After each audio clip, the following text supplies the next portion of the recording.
Hi everyone, it's Kate and I'm back with something a little bit different this week. I am participating in a challenge over on the HIPKIT Facebook group that we've got going on all over the weekend and on Friday as well, which is really, really exciting. Believe it or not, I've never been involved in any kind of challenge like this, so I'm really looking forward to it.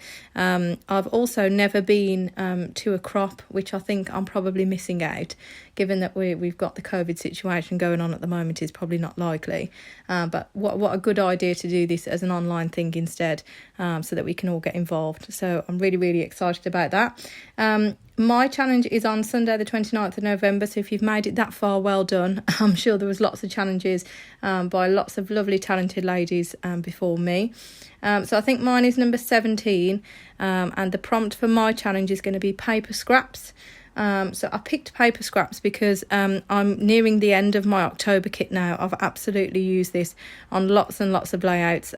I'm working on putting together loads of coordinating layouts just to give you some ideas and inspiration to use the October hit kits with.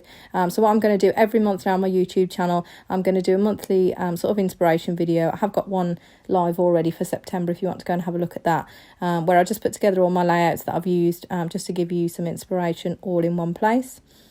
So with that being said, we'll jump on into the challenge. So like I said, we're using paper scraps for this challenge. So what I've done is, because I haven't got much of this kit left, I've used lots of little scraps that I've got from lots of the gorgeous pattern papers there, and I've just cut those in different sizes and different widths, and just glued those very slightly across the edges so that the sewing doesn't go over the glue, because I didn't want the needle to get stuck.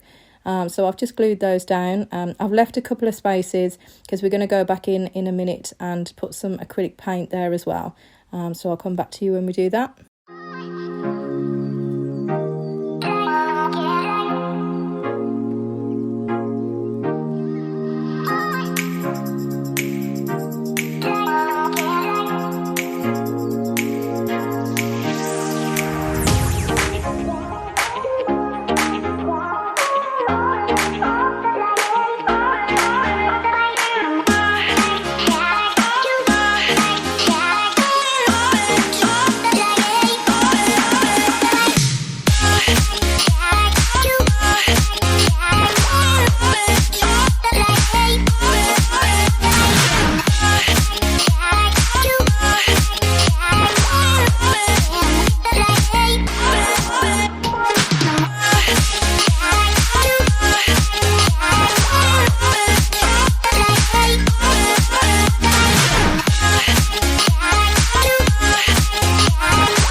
don't know if this happens to anybody else or it's just me, but I seem to really have problems with my sewing machine and it unthreading, which is just after every couple of strips that I do, which is a bit of a nightmare. So I'm sorry if you saw me struggling for most of that clip there. But anyway, if you do, let me know in the comments and let me know if there's anything that you guys do to prevent that happening, because it's incredibly frustrating. So what I've done now is, like I said, I just left some gaps just to add in some texture with some acrylic paint, and I'm just going in there with some gold paint as well, just to give some flicks and extra interest. I think I love this style of a background when I'm stuck of what to do and I'm not sure what to do on my next page and I've used up a lot of a kit, say. I think this is a really, really nice technique to create a really, really nice background. And once you've got a background like this in place, it doesn't require much else in terms of embellishments to make it look like a really polished finished piece. So I'm just going back through the other sort of little scraps of paper that I've got left, and I've got this gorgeous sheet of florals as well, so I've just decided I'm going to fussy cut some of those out as well and use those as the main sort of embellishments on my page. If my voice does sound a bit funny, guys, I do apologise. I'm just getting over a bout of tonsillitis, which was just absolutely horrible. I've never had tonsillitis before, which I think I'm quite lucky for. But yeah, it wasn't very nice at all. But I'm just getting over that now, and I think you can still hear that in my voice. So once I've finished cutting these out, I just go back through and have a look at some other pieces that I can pull from the paper scraps that I've got. That tag that you can just see on the top right hand side, I think that's a really nice piece to use when you're sort of layering up embellishments behind photos as well. So I've cut that out and I have put the tag hole in with just a single hole punch. I can't remember if I thread any thread through that. I think I don't on this layout. This layout, believe it did take me quite a bit of fiddling actually, and you'll see from the placement of the embellishments that I did keep changing my mind on this one. I think we all have those layouts where sometimes you get a layout down really quickly and everything works as you wanted it to, and then other times it just doesn't go how you had it in your head, so you just keep playing. I did keep playing and I did eventually find a placement that I was really happy with, so it's just a case of just keep going and keep moving things until you like what you see.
I wanted to add some journaling to this layout as well, but because I've put the strips from top to bottom, there wasn't really anywhere to fit it. And with it being such a busy page, I decided to use an extra piece of plain paper to put that on.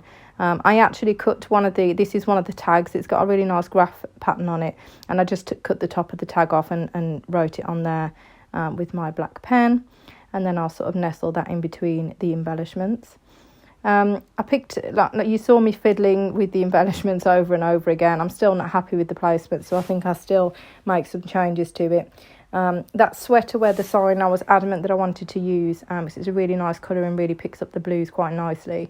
That's from the Simple Stories Cozy Days collection, and it's the foam phrase stickers.